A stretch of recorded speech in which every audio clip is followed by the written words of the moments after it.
Where do you find your inspiration when you're being creative? I found this little jewelry box and wanted to give it a makeover. So the first thing I did is took off all its hardware, making sure I put it all in the same little bucket to make sure when I put it back together, I can find everything. I also take off any hinges and parts that I can remove just so I have a really clean area to work with and I don't get paint all over those hinges and paint anywhere else that I don't want it to go. After it's taken apart and cleaned, I do this optional step of using Bonding Boss, which is an adhesion primer and a stain blocker. This box is particularly shiny, so I wanted to make sure that the paint was going to properly adhere. A lot of people skip this step, and that's just fine. I like to make sure that I have an insurance policy that everything is going to go on correctly. Next, because I knew what kind of paper I wanted to use, I picked out a color I do not paint with nearly as much as I should.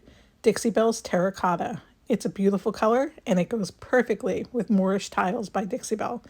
This is an A3 decoupage paper that has all these really fun designs in it, but it has a hint of that terracotta color in it, which I wanted to just use a hint of in the top of this box.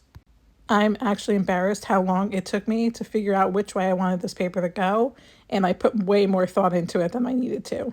But when I finally figured it out, I cut off this white edge and then positioned my paper. I'm going to have to fill in the corner later, but that's okay. I got out my satin clear coat, which is my decoupage medium of choice. Of course, there's many others on the market that you can use, but this is the one I like. Then I found the basic center of the top of this box and knew that this square needed to go in the center. I gently pushed that paper down, then used my soft brush with a little bit of clear coat to smooth out any wrinkles. And then I did something that I never do, and I don't advise you doing it unless you have a curved surface like this. I actually took the rice paper and sanded it off while it's wet. So you saw me cutting a little tiny piece in the corner where there was a fiber that was hanging on, and I wanted to make sure I didn't rip the paper. Normally, I would let that paper dry before I started sanding it.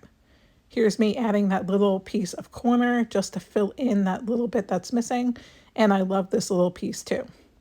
While that top is drying, I also decoupage the sides of the drawers just for a little extra pop of color when you pull those drawers out.